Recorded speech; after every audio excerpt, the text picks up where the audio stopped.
أهل بيته الطيبين الطاهرين صلى الله عليك يا رسول الله. صلى الله عليك وعلى أهل بيتك المظلومين. صلى الله عليك يا أبا عبد الله، يا رحمة الله الواسعة، يا باب نجاة الأمة، ويا عبرة كل مؤمن ومؤمنة. يا ليتنا كنا معكم سادتي فنفوز فوزا عظيما. أعوذ بالله من الشيطان الرجيم. بسم الله الرحمن الرحيم. وجعلناهم أئمة يهدون بأمرنا وأوحينا إليهم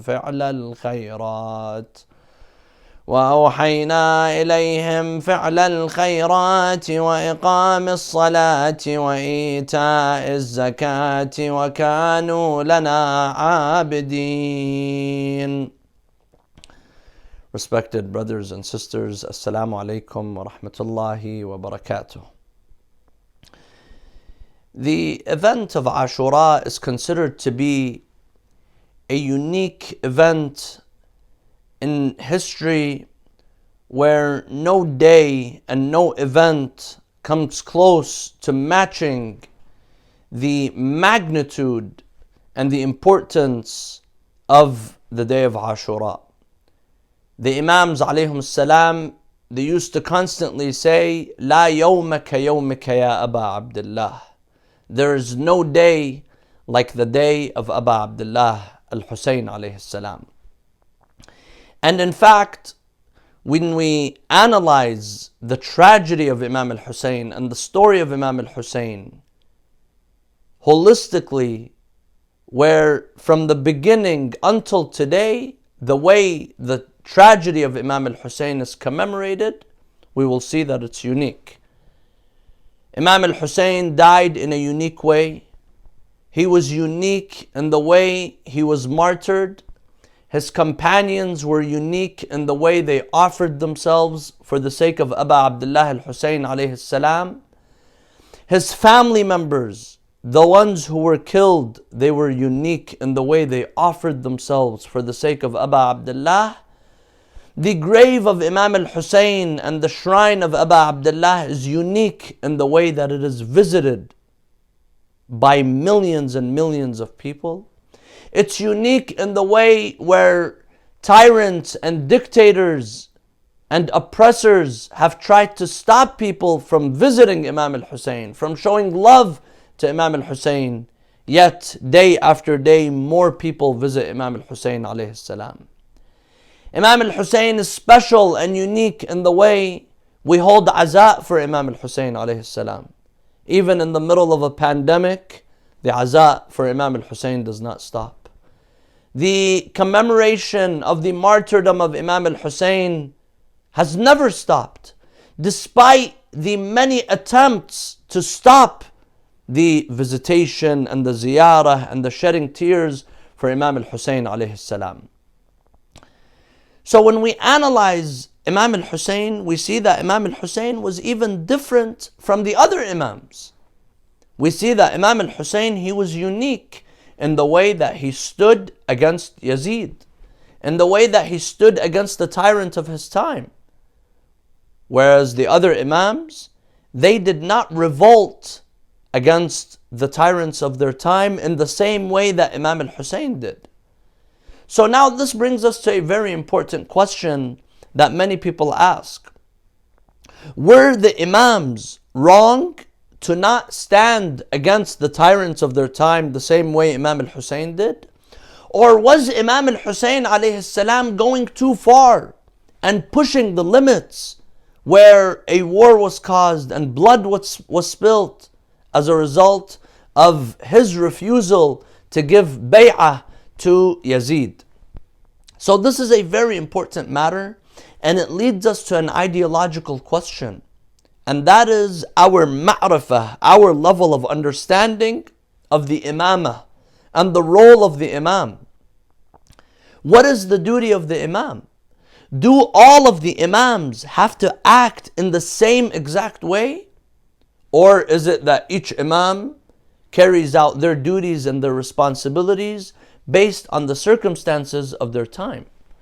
When we analyze the Quran and the hadith which talks, the verses of the Quran and the hadith which talk about the imams, we see that the imams, they are the representatives of the faith after Rasulullah sallallahu alayhi wa alihi. And just like the prophets, the imams alayhim salam, each and every single one of them, they face different circumstances. They face different obstacles. But the goal and the mission is one, and that is to invite people towards Allah subhanahu wa ta'ala. Allah subhanahu wa ta'ala speaks about the imams, where Allah says, وَجَعَلْنَاهُمْ أَئِمَّةً يَهْدُونَ بِأَمْرِنَا. And we appointed them as imams who guide by the permission and by the order of Allah subhanahu wa ta'ala. وَأَوْحَيْنَا إِلَيْهِمْ فِعْلَ الْخَيْرَاتِ وإقام الصلاة وإيتاء الزكاة وكانوا لنا عابدين. And then Allah subhanahu wa ta'ala says, after we have appointed them, وَجَعَلْنَاهُمْ أَئِمَّةً يَهْدُونَ بِأَمْرِنَا وَأَوْحَيْنَا إِلَيْهِمْ فِعْلَ الْخَيْرَاتِ. And we revealed to them to do the khair, to do the good, فِعْلَ الْخَيْرَاتِ وَإِقَامِ الصَّلَاةِ, and to uphold prayer, وَإِيتَاء الزَّكَاةِ, and to give zakat, وَكَانُوا لَنَا عَابِدِينَ. And they were the devout servants and worshippers of Allah subhanahu wa ta'ala. So the role of the imam is to preserve the faith. And the role of the imam is to preserve the Muslim ummah and preserve the sanctity of the Quran and Salah and the religion of Islam. However, when we analyze the lives of the imams, we have 12 imams. When we analyze their lives, we see that every single one of them has a unique role that goes in line with their own circumstances. Because each imam, there are several factors that influence the decision making of each imam. So it is wrong of us to ask, why didn't the other imams fight in the same way as Imam Hussain? Because each imam, they had their own special circumstances. Or it is wrong for us to come and say, why did Imam al-Hussain was going too extreme? Imam al-Hussain, he wanted to fight. Imam al-Hussain wanted to cause bloodshed. There are some who come and try to differentiate between the imams. They say, oh, this imam, he was a revolutionary. And this imam, he was a pacifist. This imam, he was against war. He was more for peace. And this one was a revolutionary. That's not true. All of the imams, they have one goal and one mission, and that is to satisfy Allah subhanahu wa ta'ala and to establish justice and to invite people towards Allah and to protect Islam.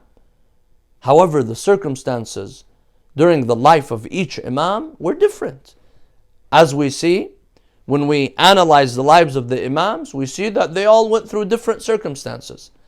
Beginning with Amir al-Mu'mineen Ali ibn Abi Talib alayhi salam. Some say, why didn't Amir al-Mu'mineen fight the establishment that usurped the power immediately after the death of Rasulullah sallallahu alayhi wa alayhi. Amir al-Mu'mineen, for over 20 years, Amir al-Mu'mineen remained in his home. He was not given one position of power, one position of authority. 3 caliphs ruled until the death of Uthman, until the Muslims, they assassinated Uthman. Then they came begging Amir al-Mu'mineen to take the position of power. But during those 3 before him, Amir al-Mu'mineen did not raise his sword and fight. Amir al-Mu'mineen, he dealt with the issue based on the circumstances of the time. Amir al-Mu'mineen, he saw that if he would have fought immediately after the death of Rasulullah sallallahu alayhi wa alayhi, if Amir al-Mu'mineen would have raised his sword and fought, this would have caused a split within the ummah, And Rasulullah has just been buried. Rasulullah is not even buried yet. This is not going to look good for Islam. So Amir al-Mu'mineen alayhi salam, he says, لَأُسَالِمَنَّ مَا سَلِمَتْ أُمُورِ الْمُسْلِمِينَ. I will be at peace as long as the Muslims are at peace, and I could protect the sanctity of the religion of Islam. Amir al-Mu'mineen, another reason why he did not rebel, another reason why he did not fight that establishment, that usurping establishment which he believed they were wrong. When we analyze his sermons and when we analyze what he said, we know that he knew they were wrong. But Amir al-Mu'mineen, he did not fight to not cause a huge division immediately after the death of the Prophet. And second, Amir al-Mu'mineen did not have enough supporters. Amir al-Mu'mineen did not have enough who will stand with him. So therefore, Amir al-Mu'mineen, he made a wise decision, because he would have failed and he would have lost, and he would have seen as a person who is causing a division within the ummah. They say that immediately after the death of the Prophet, when the establishment came to power, several of the Muslims, many of the Muslims, they knew that the haqq belonged to Amir al-Mu'mineen. They knew that Amir al-Mu'mineen, he was the one who's supposed to lead the ummah. Because just 70 days before, they gave bay'ah to Amir al-Mu'mineen on the day of Ghadir, where over 100,000 Muslims attended the day of Ghadir, and they gave allegiance to Amir al-Mu'mineen, and the verse "Al-yawma akmaltu lakum dinakum" was revealed. However, Amir al-Mu'mineen, he saw that a group of people, they came to power with force, and they established martial law, and now people, they cannot speak. Now people cannot voice their opinion. If they say anything, right away they would be persecuted. There were 40 men who came to Amir al-Mu'mineen, and they tell him, Ya Ali, this is your haqq. You need to be ruling us. You need to be leading the ummah. Amir al-Mu'mineen, he tells them, if you are sincere in what you say, tomorrow I want you to come with your heads shaven, to prove that you are sincere and you're willing to go and stand with the truth. You're not just talking. A lot of people, it's very easy for them to just talk, but when it comes to action, they can't walk the walk. They can't implement it. They don't want to make difficult decisions in their life. They don't want to inconvenience themselves. He tells them, tomorrow you are 40 men. If tomorrow all of you come to me after Fajr with your heads shaven, I will rebel and I will stand against the tyrants. The next day, 3 of the Sahaba came. 3 of the devout Shi'as of Ali came. One was Salman, another was Al-Miqdad, and a third was Abu Dhar. These 3 came with their heads shaven. And according to a hadith, Ammar ibn Yasir came afternoon, several hours late. When he came, Amir al-Mu'mineen tells him,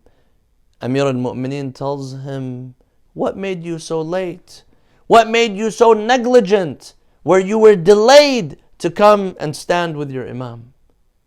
So 4 people, 4 of the Sahaba of Rasulullah, they came and they stood with Amir al-Mu'mineen Ali ibn Abi Talib. The others, where were they? The others, some of them, they came and they tell Amir al-Mu'mineen to stand and revolt against the tyrants of their time, but they did not come. This is why Amir al-Mu'mineen, in his sermon, you could find it in Nahj al-Balagha, in his Al-Khutbah al-Shaqshaqiyyah, he explains exactly what he experienced. He says, وَطَفِقْتُ أَرْتَئِي بين أن أصول بيد جذاء أو أصبر على طخية عمياء يهرم فيها الكبير ويشيب فيها الصغير ويكدح فيها مؤمن حتى يلقى ربه. He says, I saw that I had 2 options. Either I fight with a broken arm, no one to defend me, وطفقت أرتئي بين أن أصول بيد جذاء, or I saw that I have to be patient. Being patient, seeing the calamities one after the other, and remain patient in order to protect the religion of Islam. And then Amir al-Mu'mineen, he says, فصبرت فرأيت أن الصبر على هاتا أحجى. I saw that patient was my duty. Being patient. فصبرت وفي العين قذى وفي الحلق شجى أرى تراثي نهبا. So I became patient, and patience was not easy. Imagine being patient and you have a thorn in your eyes, and you have something blocking your airway. He says, this is how I was patient. I was patient as if someone is patient and there's something in their eye. And then he says, until the first came, and the second, and the third. Now the circumstances changed. After the third was killed, then the Muslims, they came begging Amir al-Mu'mineen. They came begging him, you have to take a position of authority. So Amir al-Mu'mineen, he took the position of the Khilafah after they begged him. Now, Amir al-Mu'mineen, 3 major battles were waged against him. The battle of Jamal and Siffin and Nahrawan. This time, Amir al-Mu'mineen did fight. This time, Amir al-Mu'mineen, he took the sword and he fought, and many were killed. The first civil war in Islam was the battle of Jamal, which was waged against Amir al-Mu'mineen by the Sahaba, by the wife of the Prophet and the Sahaba. Then after that, Siffin, where Muawiyah waged a war against Amir al-Mu'mineen, and Amir al-Mu'mineen fought. And then the Khawarij. And these are the 3 groups that Rasulullah sallallahu alayhi wa told Amir al-Mu'mineen, you're going to stand against. The Nakithin, wal-Mariqeen, wal-Qasitin. The group that take back their bay'ah, and the group that rebels from the religion, and the Khawarij. Rasulullah told Amir al-Mu'mineen, you're going to fight them. So Amir al-Mu'mineen, at one point in his life, he did not fight because he saw that the circumstances were that he has to remain patient. But at a later point, when he had the authority, when he had the legitimacy in standing, and he had the support, Amir al-Mu'mineen did fight. Now we move on to Imam Hassan alayhi salam. Imam Hassan, his time was very different. His time was very difficult because Imam Hassan alayhi salam, his imamah came to him after the death of Amir al-Mu'mineen, and Muawiyah was paying the governors and the generals in the army of Amir al-Mu'mineen. He was paying them to arrest Imam al-Hassan as soon as the battle begins and surrender him to Muawiyah. So Imam al-Hassan alayhi salam, he saw that if he goes into a war and he fights, it will lead to humiliation, because his own generals are going to surrender him to Muawiyah. Muawiyah will either kill him, or Muawiyah, he will free him, and this will look like as if Muawiyah has done a favor upon Imam al-Hassan alayhi salam. And this would be a humiliating blow to Islam. So Imam al-Hassan did not allow that to happen. And Imam al-Hassan alayhi salam, he abdicated from the official rule, but the imamah remained with him, and he made a peace treaty, a truce with Muawiyah, in order to preserve Islam and Muslims and to stop the bloodshed that was going on. A bloodshed that would not lead to anywhere. A bloodshed that would not lead to results, that would not bring any change. And Imam al-Hassan, this is what he did. This is why Imam al-Baqir alayhi salam, he says, what my uncle Imam al-Hassan did, إن الذي فعله عمي الحسن كان خيرا للأمة مما طلعت عليه الشمس. What my uncle al-Hassan did was greater for the ummah than anything that sees the light of the sun. Then, after Imam al-Hassan alayhi salam, then you have Imam al-Hussayn. Now Imam al-Hussayn alayhi salam, he stood against Yazid. Imam al-Hussayn revolted. Imam al-Hussayn stood against Yazid because the circumstances were different. In the year 60 after Hijrah, Muawiyah dies, and he has appointed Yazid. But now, Yazid has no legitimacy to establish rule, because there's a difference between Muawiyah and Yazid. They were both two sides of the same coin. However, the difference was that Muawiyah in public, in front of people, he would act like he is a devout person. He would act as if he cares about the religion, and he is the Katibul Wahi, he is one of those who helped write the Quran. And there are many fabricated narrations in praise of Muawiyah. This is why until today there are some Muslims, despite all of the crimes of Muawiyah, despite the fact that Muawiyah instigated and fought and killed many of the Sahaba, and he began the cursing of Amir al-Mu'mineen Ali ibn Abi Talib, there are some today, they say, no, Muawiyah is a red line, we don't talk about him. And Muawiyah, because of the arbitration with Abu Musa al-Ash'ari and Amr ibn al-As after the battle of Siffin, because Abu Musa al-Ash'ari, he gave up the rule of Amir al-Mu'mineen, Amr ibn al-As, he established the rule of Muawiyah. This is why his people, the people in Sham, they regarded Muawiyah as a legitimate Khalifa. But Yazid, due to the peace treaty that was signed between Imam Hassan alayhi salam and Muawiyah, Yazid has no legitimacy. Because according to that treaty, once Muawiyah dies, the leadership goes either to Imam Hassan. If Imam Hassan is not around, it goes to Imam Hussain. Yazid is nowhere in the equation. So Yazid does not even deserve the power. Yazid does not even take the authority. This is one point. Another is that Yazid would publicly do things that were wrong. He would publicly drink. He would fornicate. He would announce his blasphemy in front of the Muslims. He has a famous poem that he began to recite when he saw the head of Imam Hussain. لعبت هاشم بالملك فلا خبر جاء ولا وحي نزل. This was a poem that was recited in the battle of that was recited earlier. He came and he recited it when he saw the head of Imam Hussain. He says, لعبت هاشم بالملك. Hashim, Bani Hashim played with power. There was no revelation, there was no angel, there was no Jibreel, there was nothing of that.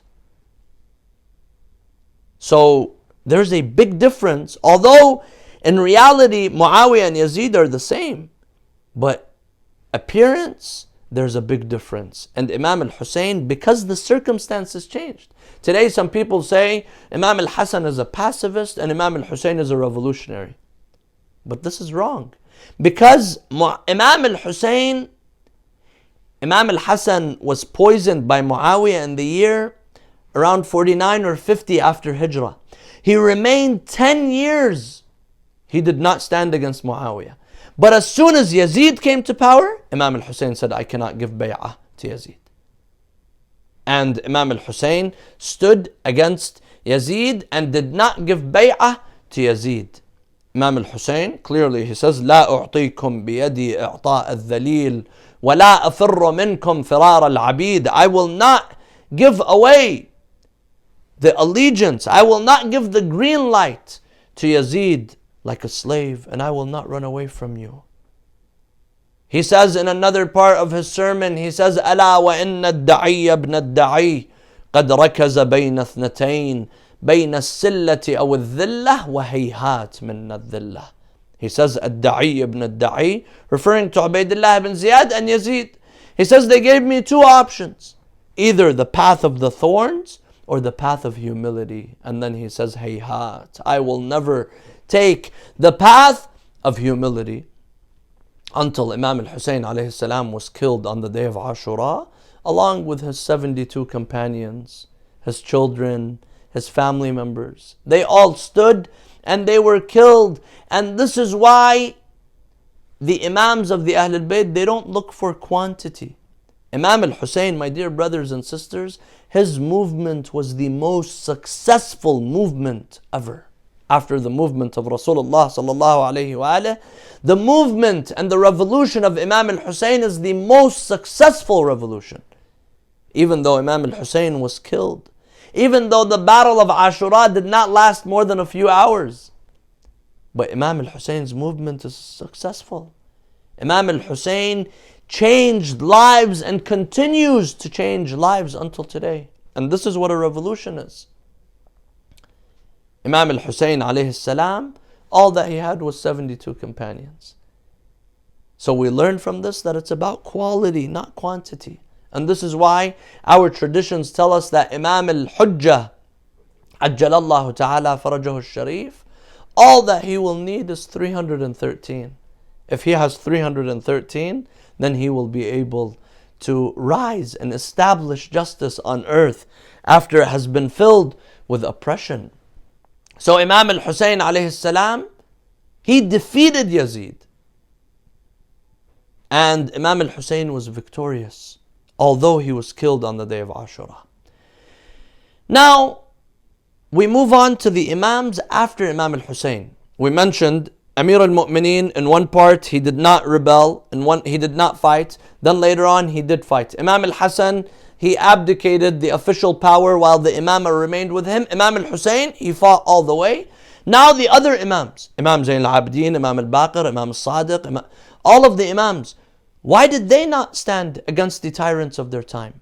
Some of those tyrants, some of those khulafa, they were just as bad as Yazid. They used to drink publicly.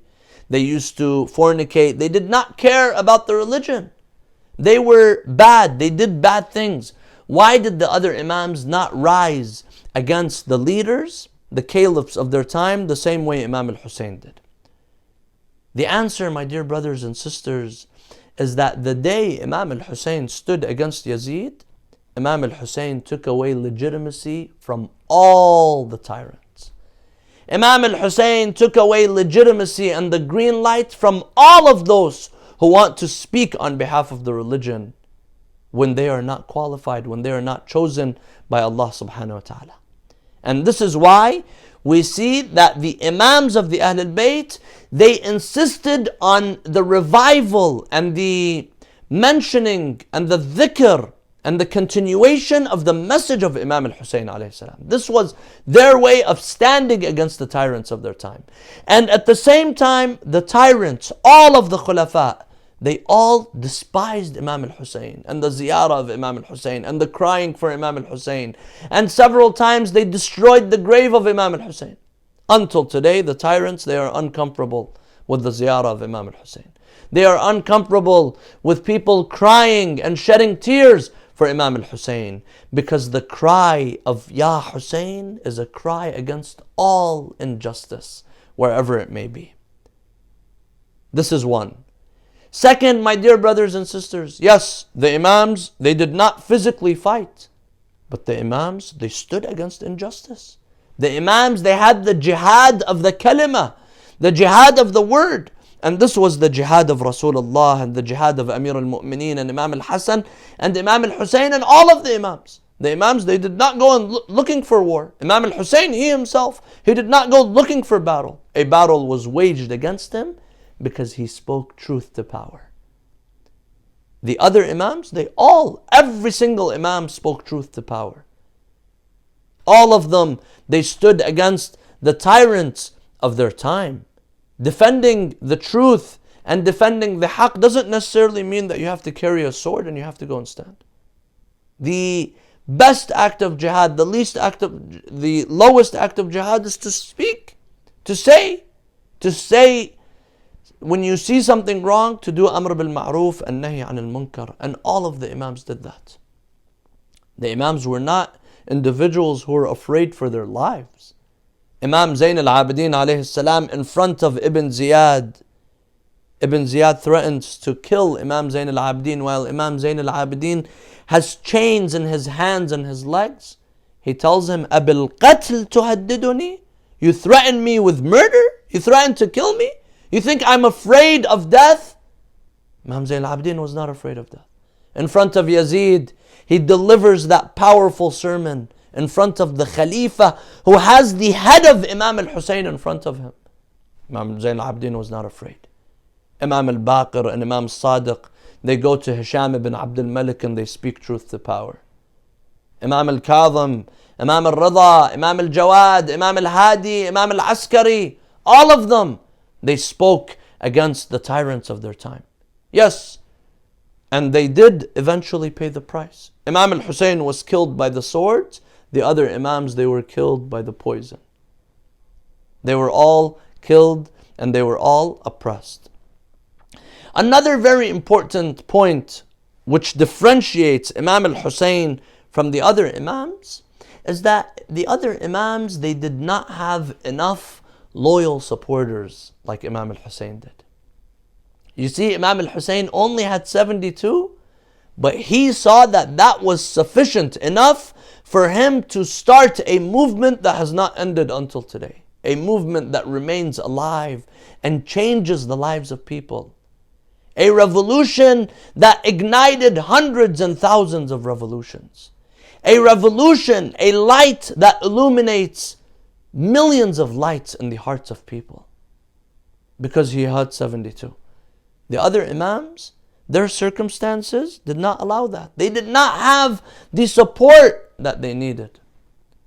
This is why Imam Hussain on the eve of Ashura, he says, "Inni la a'lam ashaban awfa min ashabi." I don't know any companions as loyal as my companions. Meaning that the companions of Imam Hussain, they were so loyal. They were those like Habib ibn Mudahir and Muslim ibn Awsajah and Zuhair ibn al-Qayn, who sacrificed their lives, and they were willing to sacrifice all that they had for the sake of the son of Rasulullah sallallahu alaihi wasallam, even though they knew they were going into a battle where they were all going to be killed and they were all going to be wiped out. One day, one of the companions of Imam al-Rida, a man comes from Khurasan, all the way from Khurasan, current day Mashhad. He comes to the Imam by the name of Sahl ibn al-Hasan al-Khurasani. He says salam to the Imam, and then he tells him, "Ya ibn Rasulullah, O son of Rasulullah, why are you not rebelling against the Khalifa, against the tyrant? You have 100,000 swords waiting for your order in Khurasan. 100,000 swords ready to fight for you. 100,000 is not a small number. He could rebel against the Khalifa with 100,000. The Imam alayhi salam, he tells him, "Wait, just sit down, I'll explain to you why." Then there was a maid, he tells her, "Go and light the oven, go and light the tanur, the brick oven." The maid goes and lights the tanur. And the Imam is talking to Al-Khurasani. While he's talking to him, suddenly another companion of Imam Sadiq approaches by the name of Harun al-Makki. Harun al-Makki, he approaches and he has his slippers under his arms and he's walking to the Imam. He says salam to the Imam. The Imam says, "Alaykum salam. O Harun, I want you to go and sit in the oven." Harun, without saying a word, he dropped the sandals and he goes and he sits in the oven. Now, the Khurasani, he's shocked. He has just seen and witnessed something that's very strange. But before the Imam alayhi salam tells Harun to go and sit in the oven, the Imam alayhi salam, first he tells Khurasani. He tells him, "O Khurasani, go and sit in the oven." He tells him, "I'fini, please, don't allow me, don't burn me with the fire. I just came to propose something." Then the Imam tells him, "Okay, that's fine." Then when Harun comes, the Imam tells him, "Oh Harun, go and sit in the oven." So Harun is sitting, and now the Imam, he's having small talk with Al-Khurasani. "So how are things in Khurasan? What's going on? How are you?" This man, he's talking with Imam al-Sadiq, but his mind is somewhere else. His mind is with Harun. How did this man just go and enter into a burning oven? So then the Imam tells him, "Get up, let's go and see what happened to Harun." He gets up and he says, "I saw Harun sitting in the oven and nothing happened to him. He's not on fire. Nothing has happened to him." And then he tells him, "Oh Harun, get out of the oven." Harun gets out. He wipes his shoulders, and then the Imam tells him, "How many like this do you have? How many men out of those 100,000, how many of them are like this?" He says, "Wallah, not one of them." Then the Imam tells him, if we had five, we will know to stand against the tyrants of our time. We are better. We know when is the right time to stand against the injustice. This is a story which shows us that there are not enough real supporters. We need quality supporters. And this is a message for us, my dear brothers and sisters. We're talking about the Imams, but let's talk about ourselves. Every year in Muharram we cry for Imam Hussain. We shed tears, we do this and we do that. But when we are tested, what decisions do we make in life? Do we make a decision that pleases the Imam of our time? Or do we make a decision that angers and breaks the heart of the Imam of our time? Another very important point, my dear brothers and sisters, is that the time of rising against oppression, the Imams, they knew this, but their companions, they did not all realize this. The time of standing against oppression and establishing justice, this is something that is going to happen, and this is a promise by Allah subhanahu wa ta'ala. It will definitely happen. Allah promises in the Quran. Allah says in the Quran, وَنُرِيدُ أَن نَمُنَّ عَلَى الَّذِينَ اسْتُضْعِفُوا فِي الْأَرْضِ وَنَجْعَلَهُمْ أَئِمَّةً وَنَجْعَلَهُمُ الْوَارِثِينَ. And we shall bestow a favor upon, and we will make them, وَنُرِيدُ أَن نَمُنَّ عَلَى الَّذِينَ اسْتُضْعِفُوا فِي الْأَرْضِ. We shall bestow a favor upon those who were oppressed in the land, and we will make them Imams, leaders, and we will make them the inheritors. Imam Sadiq, he says, نَحْنُ الْمُسْتَضْعَفُونَ فِي الْأَرْضِ. We are those who were oppressed in the land. We were those who our haqq was taken away from us. In another verse, Allah says in the Quran, وَلَقَدْ كَتَبْنَا فِي الزَّبُورِ مِن بَعْدِ الذِّكْرِ أَنَّ الْأَرْضَ يَرِثُهَا عِبَادِيَ الصَّالِحُونَ. And we have written down in the Zabur, in the Psalms of David, مِن بَعْدِ الذِّكْرِ, and in the Torah, what? أَنَّ الْأَرْضَ يَرِثُهَا عِبَادِيَ الصَّالِحُونَ. That the earth shall be inherited by the righteous, and that is Imam al-Mahdi عَجَّلَ اللَّهُ تَعَالَى فَرَجَهُ الشَّرِيفِ. The establishing of justice on earth, this is the task of Imam al-Mahdi. The Imams who came before Imam al-Mahdi, they were preparing the hearts and the minds of people for the ultimate movement of Imam al-Hujjah. All of the Imams, their task was to prepare for the ultimate movement of Imam al-Mahdi al-Muntadhar. But yes, when Imam al-Mahdi rises, he will rise with the names of the Imams. He will visit the graves of the Imams, and he will build the graves of the Imams, and he will shed tears for Imam al-Hussayn alayhi salam. His movement, which will establish justice on earth, is a movement that is inspired by the movement of Imam al-Hussayn alayhi salam. The hadith says that when Imam al-Hujjah rises, he will make 5 calls by the Kaaba when he first announces himself. قام بين الركن والمقام وينادي بنداءات 5. He will make 5 announcements, but between the rukn and the maqam, between the corner of the Kaaba and Maqam Ibrahim. What does he say?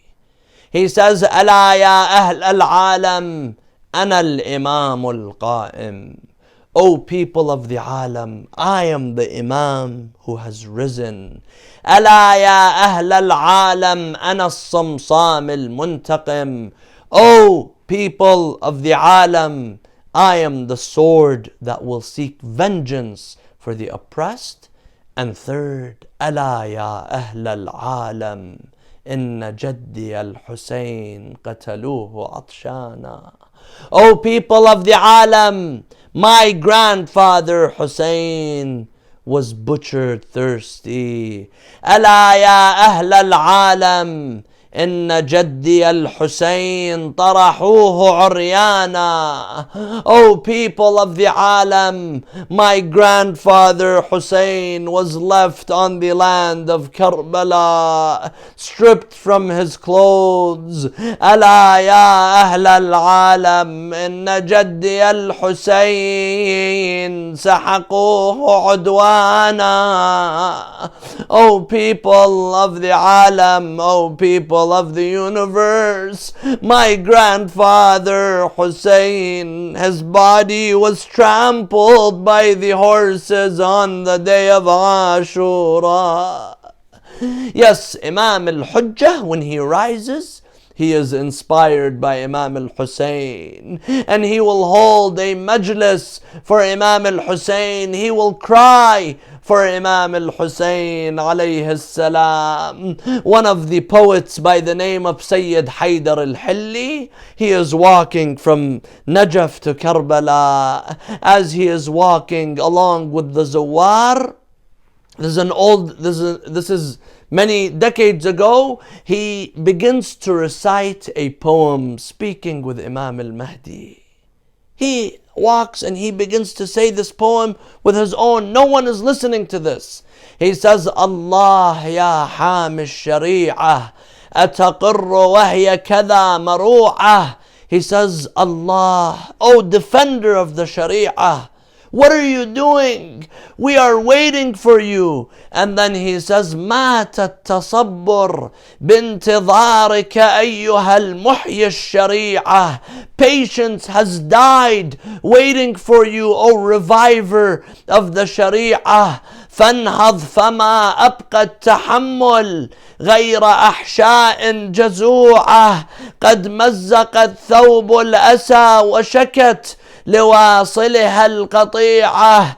And then he says, ماذا يهيجك إن صبرت لوقعة الطف الفظيعة. Oh my master, O Sahib al-Zaman, what are you waiting for to rise and establish justice after the ultimate tragedy of Imam al-Hussain on the day of Ashura? That was the greatest of calamities. Is that not enough to make you come and rise and establish justice? أترى تجيء فجيعة بأمر من تلك الفجيعة. Do you wait? Is there another tragedy that is greater than the tragedy of Ashura? حيث الحسين على الثرى خيل العدا طحن الضلوع. The greatest tragedy is when Hussein was on the ground and the hooves of the horses began to trample on his ribs. قتلته آل أمية ضامن إلى جنب الشريعة. Bani Umayyah, they killed him thirsty right by the banks of the Euphrates. ورضيعه بدم الوريد مخضب فاطلب رضيعه. And his young 6-month-old baby, he's drenched with his own blood. Come and rise and defend and seek vengeance for the blood of this young baby. Sayyid Haydar al-Hilli, he says, as I was reciting this with myself and I'm walking towards Karbala, he says, I heard a caller, a man telling me, Ya Sayyid Haydar, I am waiting for the order of Allah, and you know that it's difficult for me to endure the tragedy of my grandfather Hussein, but I'm waiting for the order of Allah. La hawla wa la quwwata illa billah. العلي العظيم. إنا لله وإنا إليه راجعون.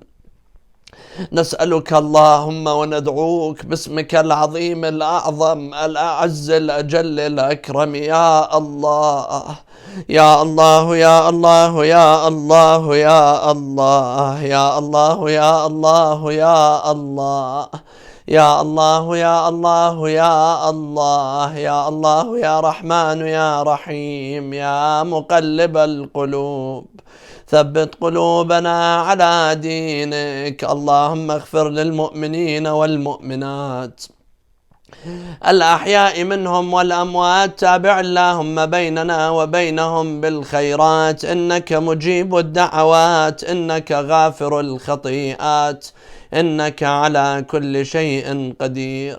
اللهم كن لوليك الحجة ابن الحسن صلواتك عليه وعلى آبائه في هذه الساعة وفي كل ساعة وليا وحافظا وقائدا وناصرا ودليلا وعينا، حتى تسكنه أرضك طوعا وتمتعه فيها طويلا برحمتك يا أرحم الراحمين.